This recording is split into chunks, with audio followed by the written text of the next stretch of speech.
Ayan na, mga salamin. Box with me. Ito yung pinaka-favorite na buksan ko ngayon.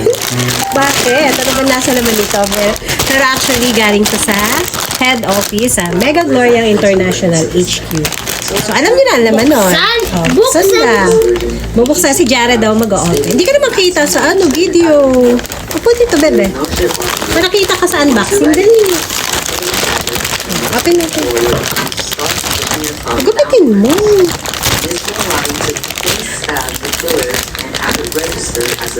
Okay, gupitin mo na. Dali. Kasi may hirapan ka. Makapal yung plastic yan. Kasi secured yung mga products dyan. Di tapos na. Ay. Ito na. Ang tagal. Ako na. Ang tagal. Open. Ayan na, ayan na. Teka, gupitin Sabi ko. sa'yo malaki sa akin. Oo nga eh. Siya pahali. Thank you, baby. Ano ba laman? Ay, Pakita mo. ayaw ko na pala.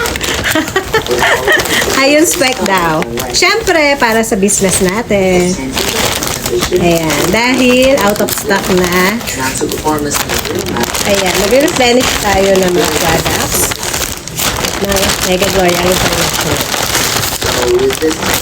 So, yan. Ano-ano nga ba mga laman nito? So, yung lagayan ng ating iron spec. Yan.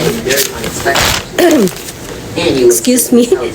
Tapos, meron din tayo ni Guardian. Bestseller din namin to sa mga sumasakit ng tuhod dyan. Baka naman, gusto nyo itry ito.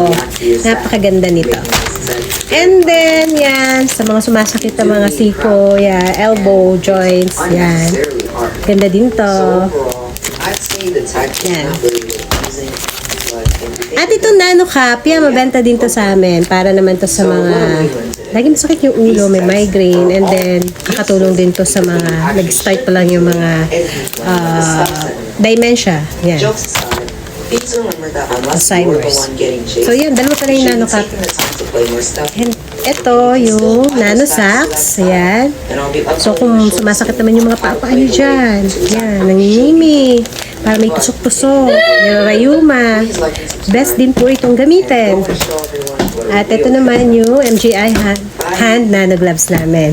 So kung kayo may mga carpal tunnel syndrome, yan, naninigas yung mga kamay, sumasakit, napakaganda din po nito magamit nyo, masubukan nyo, matry. And then, syempre, may mga flyers na kasama. Nandito lahat ng mga products namin. Jared. So, yan. Nandyan lahat yung products namin. So, itong last part. Okay na. Since I'm not exactly expecting everyone to know how to do this. First step so wild that it makes it and May sipon. Sorry. May sipon po ako. Without further ado, let's just get right into it. You see, there are two main components of stealth. Hirap buksan. Kaya, so, secured na secured yung mga product pag dadating sa bahay nyo. So, hindi, no need na pumunta tayo sa pinakang head office sa Ortigas. Yan, sa main office natin para kumuha ng mga products. Email nyo lang ang office. And then, yan na. Dadating na yung product sa inyo. So, wala kahasal-hasal.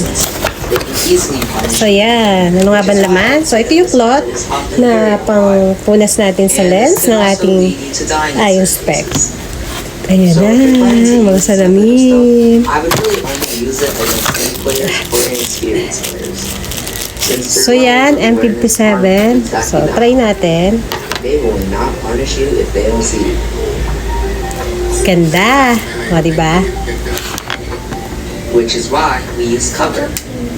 You see, when we use cover, we are constantly exploiting the killer's blind spot and making ourselves undetectable.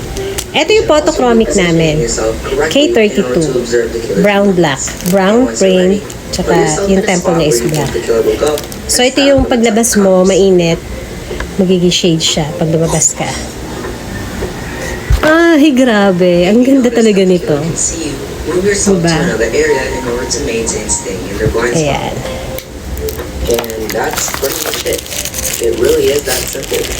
And it pretty Eto much all comes down to M61. timing. So, yan. As for the more general tips, it's better to sun when you O, diba? Ang ganda. someone is Brown din yung ano niya. inabilities being Yung temple used, niya. or 3 if someone misses their step. Halos puro brown pala to. Other specifics. Tapos, eto naman yung sa You amin. usually want to stun after rage. M37 red. So, red kasi yung temple niya. Just try to stun a little bit after raging phase. Ganito yung gamit ni Jared. You would just treat Diba him ang like any ganda? other killer, but be wary of his minions. And lastly, Leave your location. As for John Doe, please be mindful of his trail. You don't want to take unnecessary damage. And if you're planning to stun after M61 again. please time it right. So, You don't want to have to be yan. unstoppable either. Bernoulli, you can stun So, during kung one gusto rush. nyo po ng product ng MGI, yung mga eye inspect, kung may mga eye issues kayo, direct message me lang po. May mga on-hand tayo na product. So, Before you yan. do anything. Pili na lang kayo. So, thank you for watching, guys. Any Bye! of his projectiles